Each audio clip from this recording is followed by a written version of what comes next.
Welcome to Global Studies and Geography Review by Mr.DePalma. Please have note cards, review books, or anything that you need to help keep track of what we're going through. We won't have a lot of notes today, but overall general themes. Classical civilizations. Well, today we're going to be looking at China, and one important thing of classical civilizations, they all influenced their parts of the world and other parts of the world through trade. They had prosperous economies that allowed for them to grow. They made strong contributions in areas such as art, architecture, science, law, mathematics. They also had well-organized governments, and this is a theme of our classical civilizations, and again, we are looking today at China. China from 1027 BC to AD 220. China was the most isolated of all the ancient civilizations. China's culture developed separately from the civilizations of Egypt, Middle East, and India.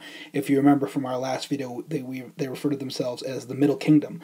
China was separated from these civilizations not only by the long distances, but the physical barriers, and this map shows a few of them. For example, the Himalayas exist to the west and southwest of China. The Gobi Desert lay in the north. Any desert's hard to cross. And the Pacific Ocean also in the east. And remember, this was also a river civilization, so the Honghe and the Yangtze River civilizations prospered there. The Honghe, of course, is the Yellow River, and we talked about that in our last video, as I said. And remember the themes that went along with river civilizations. First, we're going to look at the Zhou dynasty from 1027 BC to 221 BC.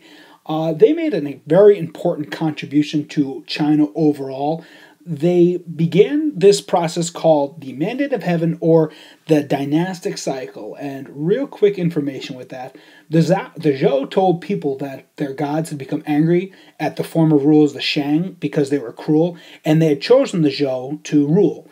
The right to rule was known as the Mandate of Heaven, and it's a divine approval for rule. Basically, the gods approve of your rule. From that time on, each new dynasty would claim the Mandate of Heaven, and the Chinese later expand this idea into the dynastic cycle, as you can see that's written right in front of you. And this sets up for the rise and the fall of dynasties. Now, it's also important to understand that there was a feudal government in place under the Zhou. The kings granted control of large areas of land to support their system of feudalism. Local lords controlled their region and owed military service to the ruler. Over time, feudal lords came to hold the real power in China. Their economy grew under the Zhou. The Chinese began using iron to make tools. They could produce more food. Irrigation projects also increased crop yields. Trade expanded along new roads and canals built by feudal lords. The Chinese began for the first time to use money, which makes for a money economy instead of just a traditional barter economy. And that also helped develop trade. Some other things to understand, the Zhou also made the first books. They made progress in other areas such as astronomy, studied planet movements and eclipses, studied and made more accurate calendars. The Chinese discovered how to make silk from cocoons of silkworms. Silk becomes valuable for Chinese export and later on for the Silk Road. Let's take a look at the Qin dynasty from 221 BC to 206 BC. By 221 BC, the leader of the Qin people proclaimed himself Shi Huangdi, not Shi Huangdi, Shi Huangdi. His name means first emperor, and he centralized his power. Under the Zhou, there was feudalism. He abolished the old feudal states. That's Shi Huangdi. He divided the country into military districts, and each rule had an appointed official. He standardized measurements. He created national coins. He promoted uniformity in Chinese writing, and he repaired canals and roads. Remember back to the dynastic cycle. One of the elements of the dynastic cycle was if there was a failing in the old dynasty, that was reasons for the gods to lose favor with them. So that was another reason for him to step in and take over. Shi Huangdi's probably greatest achievement is the Great Wall. This wall was built to keep out invaders, the Mongols, and thousands of workers worked for years to build this wall. I have given you a map and a picture of it to see how impressive it is, and it extends for miles, or kilometers, whatever you want to say, but it's massive and it's quite a feat. And again, think back to what these centralized governments need to do. Taxation, workers, work efforts, interesting stuff. After Shi Huangdi passed away in 210 BC, the people revolted, and a new dynasty, the Han, emerged. A peasant leader, Lu Bang, took control of China after the Qin power had collapsed. As emperor, he took the title of Gaozhou. He reduced taxes and eased the harsh policies of the Qin. Gaozu's policies also allowed the dynasty he founded. The Han dynasty lasted for only about 400 years, but again, think back to that dynastic cycle. Old policies of the prior, failings in them allow for the gods to take away the mandate of heaven, and it puts it on to someone else. The most famous Han emperor was Wudi, and that's that guy up in the left-hand corner. And he strengthened Chinese government by establishing a civil service system. These were examinations that were based on the teachings of Confucius, this guy over here to your right. And it was not family influence who would determine who would get jobs, or government jobs that is, but it's the most qualified. And Confucius' teachings absolutely are influential for Chinese society.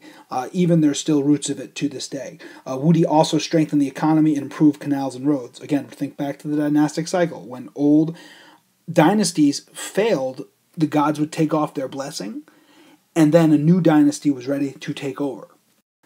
As I was mentioning before, the civil service system had an impact on Han society and China for years to come. Again, to this day. If you look at this little graph here, it's about relationships. Ruler to subject, father to son, older brother to younger brother, husband to wife, senior friend to junior friend. It's a good representation of what Confucianism teaches is people's roles in society, proper behavior. Confucian values in government and in daily life are spelled out, and people know where they stand. Men were thought to be superior to women. Because men were considered superior, women were excluded from taking civil service examinations, and thus from holding positions in government. A few women, including religious recluses and noblewomen, did receive an education, however. So there were ways around it, but it's a very interesting way to kind of look at society and set up a society. The Han had their fair share of contributions, and they did have a golden age. A golden age is a time where it's basically the best of the best, and the most prosperous time is happening. In technology, the Chinese made advances such as learning how to make a paper out of wood pulp. They also invented the wheelbarrow and a fishing reel, and the rudder, a device used to steer ships. In science and in medicine, the Han developed acupuncture, a technique which needles are inserted under the skin to relieve pain and treat illnesses, interestingly still used today. The Chinese also experimented with herbal remedies such as for anesthesia. And furthermore, the Han scholars also wrote text in chemistry, zoology, and botany, or looking at plant life. Some craft workers created jade and ivory carvings. Other artisans worked in bronze, ceramics, and in silk.